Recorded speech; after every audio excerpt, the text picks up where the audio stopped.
serenidade com que ele enfrentou a morte, porque entendia sim a questão de corpo e alma. Agora vamos ver a morte de Jesus.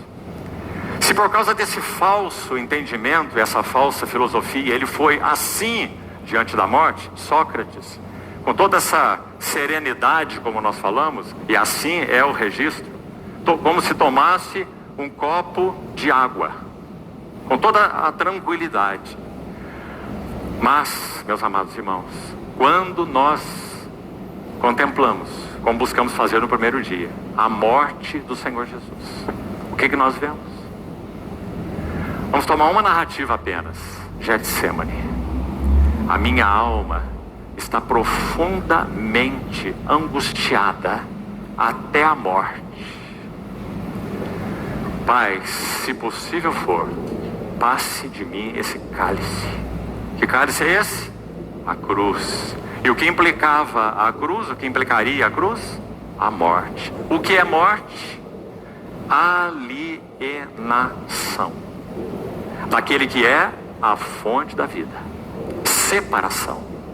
Como nosso Senhor poderia ir em direção à morte de outra maneira? Quando nosso Senhor agonizou no Getsemane, suando gotas como de sangue, duas questões estavam envolvidas nessa angústia do nosso Senhor. E aqui, meus irmãos, nós nos aproximamos do Getsemane com a nossa boca no pó, porque tudo que podemos fazer é nos aproximar, porque nós não temos condição de perscrutá-lo. Sabe por quê? Porque nós não somos o santo de Deus que enfrentou a morte. Todos nós somos pecadores por natureza. Então nós só podemos nos aproximar, mas vamos, com a ajuda do Senhor, humilde e reverentemente nos aproximar. Quais eram os dois pilares que sustentavam a vida do nosso Senhor Jesus? O Verbo encarnado, Jesus de Nazaré. O primeiro pilar era fazer sempre a vontade de Deus. A minha comida consiste em fazer a tua vontade e realizar a tua obra. Eu desci do céu não para fazer a minha vontade, mas a vontade daquele que me enviou. Ele não abriria mão nunca, por nada e por ninguém, de fazer, cumprir plenamente a vontade do seu Pai. Fazer a vontade de Deus. Primeiro pilar, que sustentou a vida humana do Senhor até a morte. Agora há um segundo pilar, e louvado seja o Senhor, porque eles andam juntos na vida do nosso Senhor, assim, em paralelo, como duas pernas muito equilibradas. A outra perna é ver a face de Deus. Então nós perguntaríamos aqui, quando foi na vida humana do nosso Senhor que ele perdeu a face do Senhor, seu Pai? Nunca, nunca. Todos me deixarei só. João registrou no seu capítulo 16, mas eu não estou só, porque o Pai está comigo. Ele nunca perdeu de vista a face do Pai. Então vontade do Pai e face do Pai, caminhando assim na vida desse homem.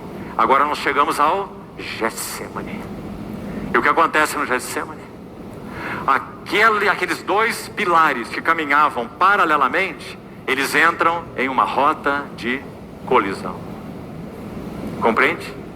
Então agora, para que Jesus continue fazendo a vontade do Pai, ele terá que escolher perder de vista a face do Pai. E aí, meus irmãos, nós entendemos, porque Lucas vai registrar, e ele suava gotas como de sangue, implicando numa inexplicável agonia. E por isso ele diz: Pai, se possível for, passe de mim esse cálice. O que ele está dizendo?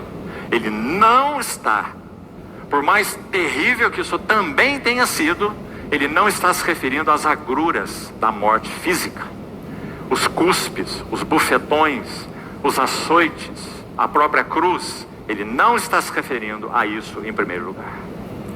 Quando ele diz, se possível for, passe de mim esse cálice, é porque esse cálice implicaria separação, alienação. Medite um pouco sobre isso, irmão. O Filho de Deus eterno, o Verbo que estava com Deus e que é Deus, e no tempo o Verbo encarnado, que viveu 33 anos e meio nessa terra, ele nunca soube o que é separação.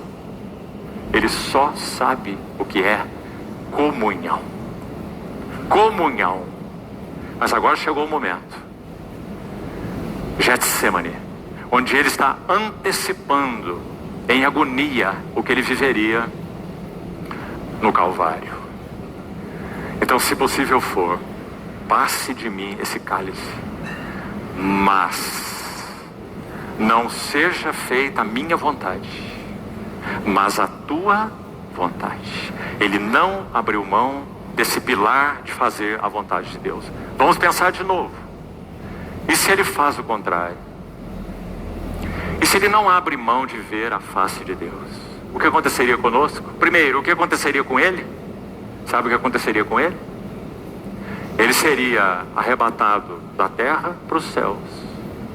Porque ele é o homem, o varão perfeito, que viveu nessa terra como um homem segundo o coração de Deus, que poderia ter sido arrebatado ao trono do monte da transfiguração, há 6 meses atrás, quando ele mostrou sua glória para os seus discípulos e a voz do céu foi ouvida na nuvem, como já explicamos ontem, não é?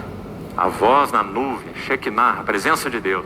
Este é o meu filho amado, o meu eleito, a ele ouvir.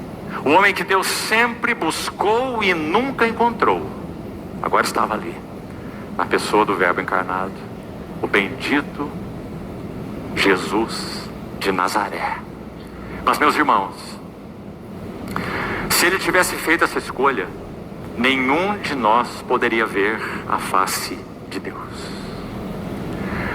Mas ele escolheu cumprir a vontade de Deus e abriu mão de ver a face de Deus.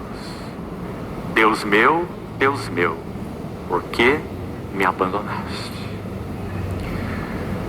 Então, esse é o significado da morte. Não segundo o pensamento de Sócrates, um engano filosófico, mas segundo o ensino do Novo Testamento. Por isso, a morte é chamada em 1 Coríntios 15, pelo apóstolo Paulo, de o último inimigo. Se Sócrates fosse usar as palavras de Paulo, sabe o que ele diria? O último inimigo é o corpo.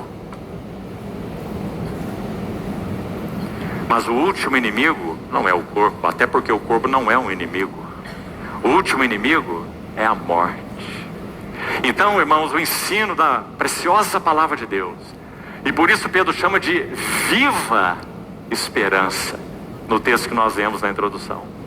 E essa viva esperança nossa, bendito o Deus e Pai do nosso Senhor Jesus Cristo, que segundo a sua muita misericórdia, nosso irmão tem compartilhado no segundo tempo da manhã, hoje especialmente, sobre essa muita misericórdia, não é? Que nós ouvimos pela manhã. Segundo sua muita misericórdia, ele nos regenerou. Salvação do Espírito, regeneração.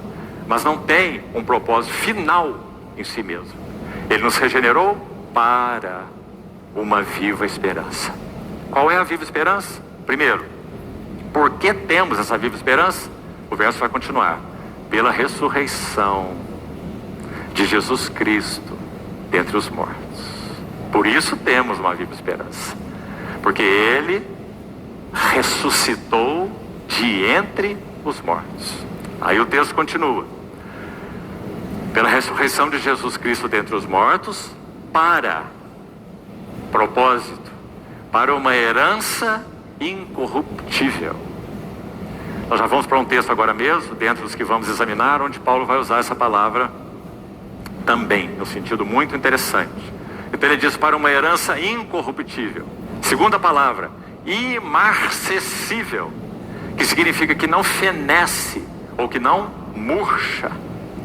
O primeiro dia do nascimento de um ser humano é o primeiro dia da sua morte.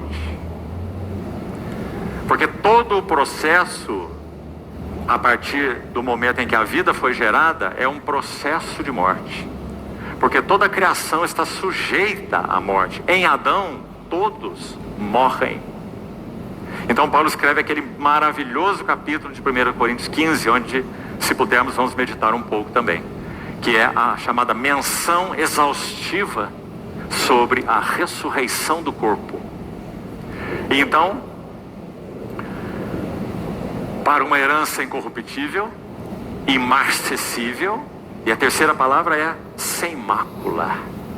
Irmãos, é uma combinação de três palavras tão lindas. Em primeiro lugar, é incorruptível. Não poderá nunca mais ser tocada por nada que seja corrupção ou corruptível.